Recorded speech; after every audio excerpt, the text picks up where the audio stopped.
Bismillahirrahmanirrahim. Alhamdulillah wassalatu wassalamu ala Rasulillah wa ala alihi wa ashabihi wa man tabi'ahum bi ihsanin ila yaumiddin wa ba'du. Ikhwati fillah, azanillahu wa iyyakum.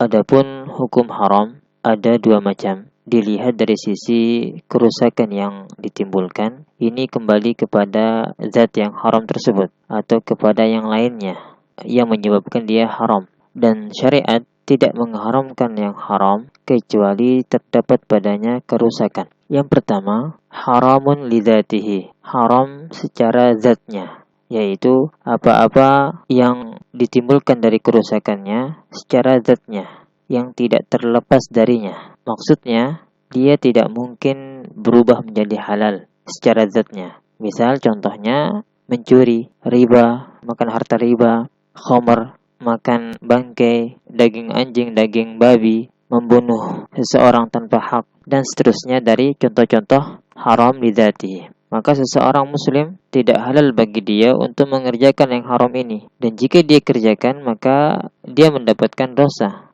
Kemudian yang kedua, yaitu haram likasbihi, yaitu haram yang disebabkan hal lain karena cara mengerjakannya yang salah atau sifat dalam melakukannya yang haram. Jadi kerusakannya timbul dari cara atau sifat ketika mengerjakan suatu perbuatan. Bukan haramnya karena zat perbuatan itu, tetapi karena faktor yang lain. Maka haram ini yang mana asalnya perbuatan tersebut hukumnya lain. Bisa jadi wajib, sunnah, mubah, tetapi menjadi haram karena sebab yang lain. Contohnya, salat di kuburan. Pada asalnya salat disyariatkan, akan tetapi karena dia salat di kuburan maka salatnya menjadi haram. Karena salat bukan di kuburan tempatnya. Salat disyariatkan di masjid, di rumah, atau di tempat-tempat suci. Kemudian contohnya lagi salat pada waktu-waktu terlarang. Pada asalnya salat sebagaimana kita jelaskan tadi disyariatkan. Akan tetapi dia mengerjakan salatnya pada waktu yang diharamkan, pada waktu terlarang, maka salatnya menjadi haram. Dan juga seperti berjual beli di masjid, pada asalnya jual beli disyariatkan, mubah, akan tetapi menjadi haram karena dia berjual beli di masjid, dan terdapat hadis yang menjelaskan hal ini. Maka seseorang yang melakukan hal tersebut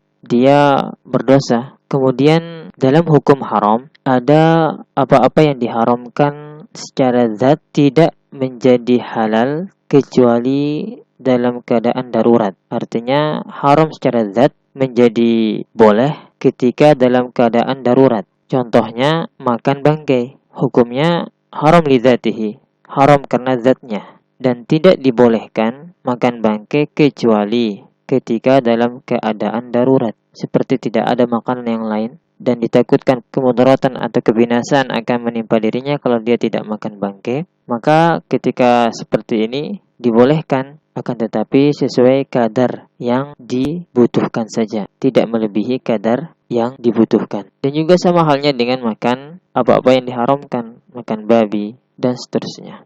Begitu juga contoh lain, mengucapkan lafaz kufur. Ini hukumnya haram lidzatihi, haram secara zatnya, dan tidak menjadi mubah kecuali dalam keadaan darurat, seperti seseorang dipaksa kalau tidak akan dibunuh, maka di sini boleh dia mengucapkan kalimat kufur ketika keadaannya seperti ini. Akan tetapi kalau dia memilih untuk tetap tegak di atas apa yang ia yakini dan dia tidak takut mati, maka itu pilihan dia.